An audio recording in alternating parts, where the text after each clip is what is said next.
هل شرب الكركديه البارد بيخفض الضغط والسخن بيرفعه؟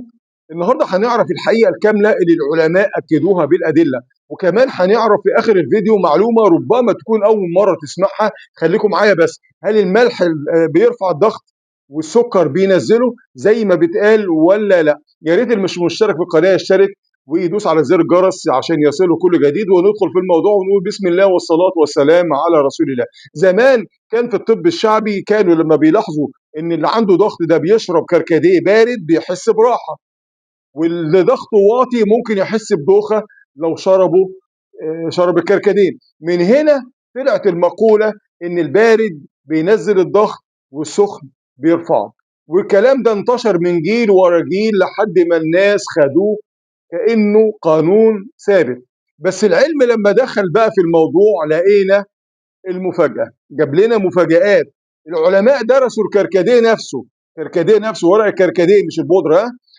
ما درسوش درجة الحرارة بتاعة الكركديه، درسوا الكركديه نفسه. لقوا ايه؟ لقوا ان الكركديه غني بمركبات اسمها الانثوسيانين والبوليفينولات. دي بتعمل ايه؟ لما بتشربها بانتظام بتوسع الاوعيه الدمويه وبتساعد على خفض ضغط الدم بشكل طبيعي. اذا الكركديه بيخفض ضغط الدم بشكل طبيعي لما نشربه بانتظام. وبس ما حدش قال ان درجه الحراره لها تاثير على النتيجه، محدش قال ان درجه الحراره لها تاثير على النتيجه. يعني ايه الكلام ده؟ يعني مفيش اي دليل علمي بيثبت ان الكركديه البارد بيختلف عن الساخن في تاثيره على الضغط. يعني سواء شربناه بارد شربناه سخن مفعوله واحد، وهو انه بيخفض ايه؟ الضغط، بس نشربه بانتظام. الجميل بقى في الموضوع ده الكركديه مش بس تاثيره على الضغط، يعني مش بيأثر على الضغط بس بينزل الضغط، ده كمان ليه فوائد رهيبه جدا. ما تيجوا معايا نتعرف على بعض الفوائد الرهيبه بتاعه الكركديه. الكركديه غني بمضادات الاكسده، واحنا عارفين كويس جدا مضادات الاكسده دورها ايه؟ دورها انها بتحمي خلايا الجسم كله من التلف، يعني بتحمي من الالتهابات، والالتهابات دي معنى كده انها بتحمي من امراض سرطانيه اعاذكم الله منها. ايه تاني؟ بيساعد الكبد في اداء الوظيفه بتاعته، وبيقلل الكوليسترول الضار، يعني دي وظائف من وظائف الكركديه. وبيساعد على ترطيب الجسم طبعا في الصيف، يعني محلى بقى في قلب الصيف والحر كده بتشرب كوبايه كركديه، طب بارده طبعا او سخنه. وبيخلي الدوره الدمويه كمان انشط، خصوصا لما بتشرب من غير سكر، يعني بينشط الدوره الدمويه خصوصا لما بتشرب من غير سكر. بس لازم ناخد بالنا كويس جدا قبل ما نشرب الكركديه. الناس اللي بتتعالج بالضغط او بتاخد ادويه ضغط لما يشربوه باعتدال، وطبعا لازم باستشاره الطبيب. يعني مش طبيب انا بس، لازم نعرف ان الطبيب لازم يقول لنا نشرب قد ايه او ما نشربش خالص. ولو ضغطك واطي بطبيعته الافضل تجنب الكركديه او يشرب القليل منه، لانه ممكن يخفض الضغط اكتر من اللازم ويسبب دوخه وتعب انت في غنى عنه. وطبعا الحوامل يشربوه بحذر، لانه ممكن برضه يقلل الضغط او يسبب تقلصات وايه وفي بسيطه يعني. الكلام هنا يا جماعه عن الكركديه الورق، الكركديه الطبيعي الورق مش اللي موجود في اكياس وبودره.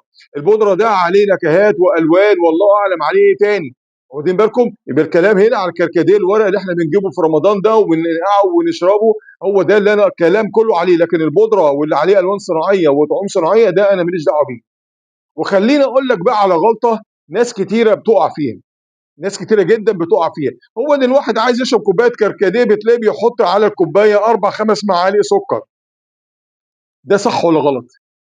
كده انت بالشكل ده كده لغيت الفايده اللي انت عايزها. انت عندك ضغطك عالي، عايز تشرب كركديه عشان ينزل الضغط، بكونك تحط السكر على الكركديه بالكميه دي كلها كده انت لغيت الفعل بتاع الضغط بتاع اللي بينزل الضغط. ازاي بقى؟ لان السكر كمان بيرفع الضغط، ودي المفاجاه اللي هكلمكم عليها بعد ثواني.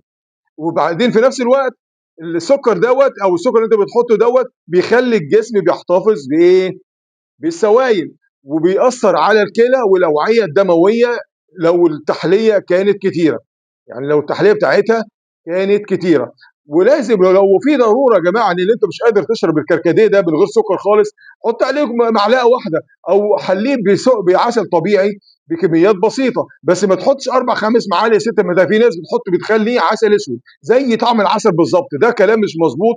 وده الافضل طبعا ان احنا نشربه من غير سكر خالص، لكن لو في مش هنقدر نشربه يبقى نحط عليه معلقه بالكتير، معلقه شاي طبعا، مش نجيب لي المغرفه تقول لي انت قلت معلقه، لا معلقه شاي صغيره نملاها سكر ونحطها عشان تحليه عشان نستفاد بيه المفعول بتاعه.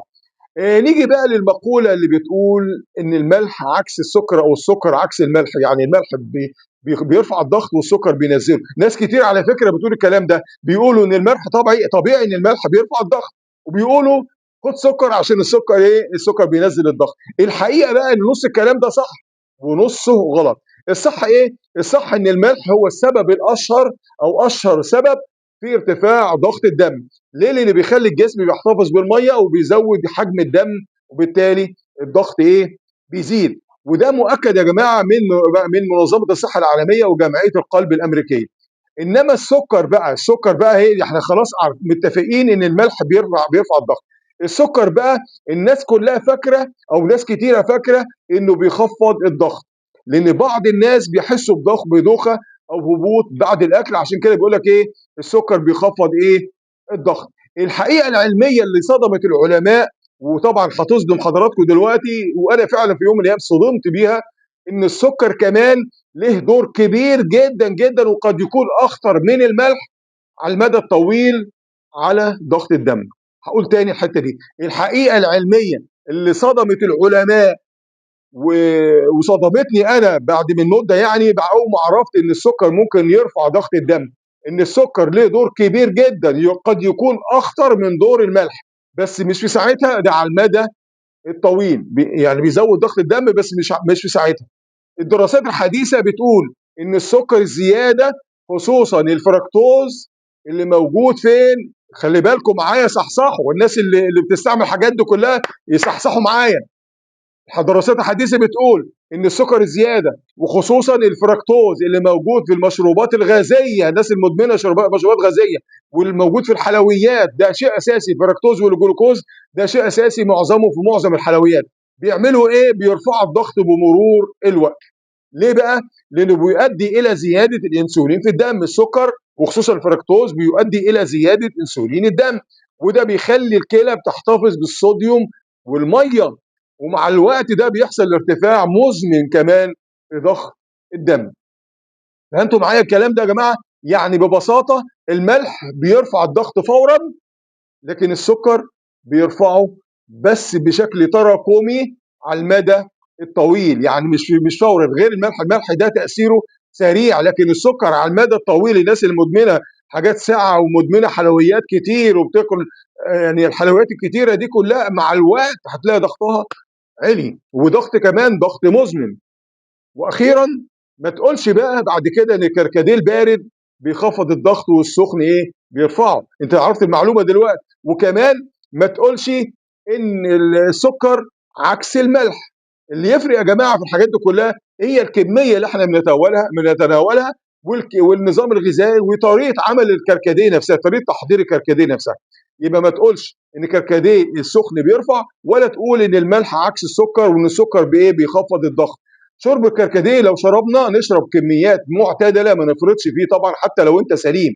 يعني انا كنت بقول للناس اللي عندها ضغط واطي او عالي بيكونوا حذرين، لكن حتى لو انت سليم ما تقولش بقى ان ليه فوائد واجيب الحله كلها او الشبشق كله او الذره كله واحطه على بقه واشربه، لان كل من زاد عن حده بيعمل لازم يكون ليه اعراض جانبيه. طب حضرتك بقى او حضرتك كنت فاكره المقولات اللي انا قلتها دي، اللي هي ان السخن والبارد بتاع الكركديه واحد بينزل واحد بيطلع، ولا ان السكر وكمان ان السكر عكس الملح؟ كنتوا مفكرين الكلام ده وكنتوا بتصدقوه؟ هل السكر عكس الملح؟ اكتبوا لي في التعليقات رايكم بصراحه، وشاركوا الفيديو علشان نصحح المعلومه دي سوا.